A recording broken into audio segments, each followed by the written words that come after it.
बात करो, बात तो तुमको करनी होगी, बात तो तुमको करनी होगी, तुमको देखने होंगे, तुमको देखने होंगे, तुमको देखने होंगे, तुमको जानना होगा, तुमको जानना होगा।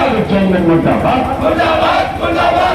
चेयरमैन मुर्दाबाद। आपका नाम बताइए। प्रदीप सचान नाम है, all India Punjab national bank officer student. अधिकतर बैंकों में ये देखा जाता है कि आजकल इस तरीके की समस्याएं हैं कि बैंक अपने फिक्स्ड डिपॉजिट और विड्रॉल के अलावा जो थर्ड पार्टी कंपनियां ऐसे इंश्योरेंस सेक्टर की काम कर रही हैं और भी काम, मतलब कई तरीके की ऐसी चीज़ें हैं जिनका बाहर बैंकों पे दिया गया है। इसके विषय में आप क्या कहना चाहेंगे? ये बिल्कुल सत्य है। अधिकतर ब्रांच में बैंक का मैनेजर से लेकर के नीचे तक, ऊपर से लेकर नीचे तक सबको यही कहता है आज ये करना, आज ये पॉलिसी करनी है, आज आप इसका लॉगिन डे है, आज इसका लॉगिन डे है। जो नॉर्मल कोर्स में वर्किंग है उससे तो आदमी अलग हो जाता है। अगर शाम को अगर नहीं करके दिया तो उसकी जो है खाट खड़ी की जाती है और उसका डेन रोक दिया जाता है। कई ऐसे जो है प्रताड़नाएँ हैं जिनसे प्रताड़ित रहते हैं। मैंने सोचा ठीक है, जो हमारा मैनेजमेंट कहेगा हम उसको ज़्यादा करेंगे, उसको ज़्यादा फॉलो करेंगे। ऐसा कोई एक प्रोडक्ट बताइए जिसमें इस तरीके की समस्या आती है? सर हर बैंक में है, खासतौर से लाइफ इंश्योरेंस का, सुरक्षा बीमा योजना और जीवन ज्योति बीमा योजना। नहीं, वो गवर्नमेंट की पॉलिसी है। अच्छा, वो गवर्नमेंट की पॉलिसी और प्राइवेट पॉलिसी के लिए आप कह रहे हैं जो कंपनी के इंश्योरेंस वगैरह होती है, बिल्कुल उनका लोन को संबंधित करते हुए भी और बिना। बिल्कुल उसमें हो जाता है। और उसमें लाइफ इंश्योरेंस कवर करने के लिए नहीं, इंश्योरेंस जो बीमा के लिए किए जाते हैं ऋण के लिए, वो तो जहाँ तक तो ठीक है, लेकिन जो पर्सनल बता करके कि आपको इसमें 11% मिलेगा, 12% मिलेगा, जबकि हकीकत कुछ और होती है।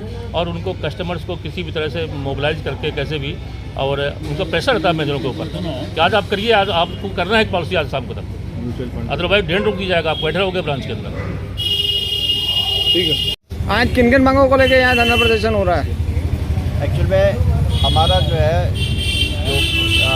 पुराना जो वेतन परीक्षण था जो 2017 में ड्यू था, वो जो है 2020 में हमारा कंप्लीट हुआ था।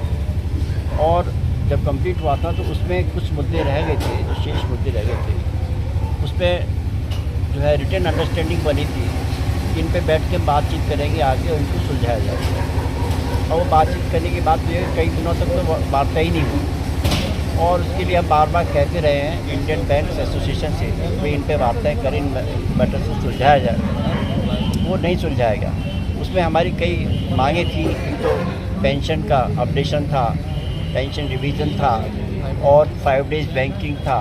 ये कुछ ऐसी हमारी मांगें थी जिन पे डिस्कशन अभी रह गया था, और एक अंडरस्टैंडिंग बन गई थी कि इन पर वार्ता करके इन मुद्दों को हम सुलझाएँगे।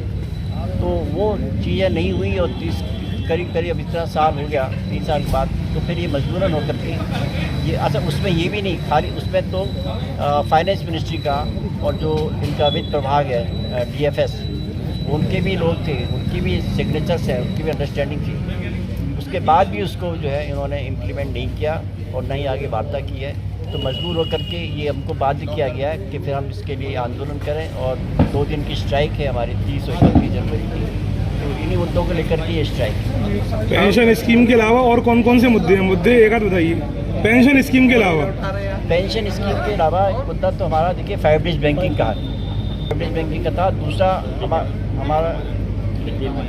हमारा एक जो मेन मुद्दा है रिक्रूटमेंट का, क्योंकि हमारे यहाँ जो है कि भर्ती बहुत कम हो रही है और इस कारण से काफ़ी बोझ है हमारे जो ऑफिसर्स पे, वर्कमैन पे, वर्कलोड काफ़ी है।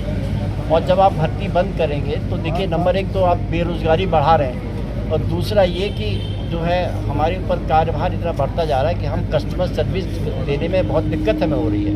और पब्लिक जो है ये कहती है कि भाई बैंक वाले काम नहीं कर रहे। हम करें काम कहाँ से, जब भाई आदमी नहीं होगा काउंटर्स पे तो काम कहाँ से करेंगे? नहीं, कुछ बैंकों में ऐसा देखा गया है समय समय पर कि यदि व्यक्ति काम के लिए भी आ रहा है और सिस्टम को वो कहते हैं कि सर्वर नहीं है, कि ऑपरेशन नहीं हो रहा, या हम ऑपरेट नहीं कर पा रहे, या वो बंदा व्यक्ति नहीं है, किसी एक व्यक्ति के ना होने की वजह से उस समय उसका कार्यप्रभार क्या किसी और के लिए दिया है? कस्टमर को देना वो हम नहीं प्रोवाइड कर पाते हैं, और कस्टमर में भी इस चीज़ को लेकर आक्रोश रहता है, और स्टाफ को भी इस चीज़ में बहुत परेशानी होती है, क्योंकि एक आदमी पर एक समय पर 4 काम कराने की कोशिश की जा सकती है, जबकि हम लोगों के हाथ तो 2 ही हैं काम करने के लिए। हम कोई दुर्गा तो है नहीं कि हमारे 10 हाथ हैं और हम लोग 10 काम कर लेंगे। तो ये सबसे बड़ी रिक्रूटमेंट की जो डिमांड है वो सबसे बड़ी मुख्य डिमांड है कि अगर आप सफिशिएंट स्टाफ देंगे तो हमें काम करने में कोई परेशानी नहीं है। और कोई है? कौन से हैं sir? Indian bank. Indian bank से हैं। आपके यहाँ क्या समस्या है और आप किस ब्रांच से हैं इंडियन बैंक की? इंडियन बैंक की एएमई ब्रांच है। एएमई ब्रांच है।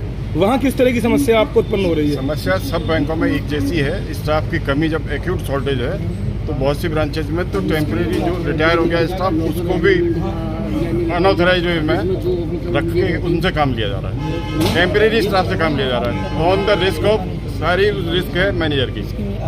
जो रिटायरीज है या वो जो टेम्परेरी है उससे काम लिया जा रहा है, जबकि आउट ऑफ सोर्सिंग की हम लोग विरोध कर रहे हैं। नहीं, देखने में जैसे अभी आपको भी जानकारी है कई बैंकों को मर्ज कर दिया गया है, कुछ बैंकों को निजीकरण में डाल दिया गया है, तो ऐसा नहीं लगता कि कुछ स्टाफ की कुछ काम ना करने की वजह से या कोई इस तरीके की नीतियों की वजह से कि शासन की कुछ अलग मंशा है? ये सारा पॉलिटिकल इशू है। बैंकों का मर्जर किया जा रहा है, इन्हें धो पहुँच के तैयार किया जा रहा है ताकि निजी हाथों में बेचा जा सके। जैसे BSNL का हुआ, सभी जानते हैं इस बात को। BSNL की सारी मशीनरी को इस्तेमाल कर रहे हैं जियो वाले और BSNL को नाकारा सिद्ध करके उसे बेच दिया गया। ठीक यही प्लानिंग है। इलाहाबाद बैंक इतनी अच्छी बैंक सर्विस कर रही थी, उसको इंडियन बैंक में मर्ज कर दिया। अब भाषा की प्रॉब्लम आ रही है, अब पब्लिक चिल्ला रही है कि साहब इंडियन बैंक काम नहीं कर रही क्योंकि यहाँ साउथ के भेज दिए गए जो हिंदी समझते ही नहीं है। तो ये प्रॉब्लम क्रिएट की जा रही है बाई गवर्नमेंट।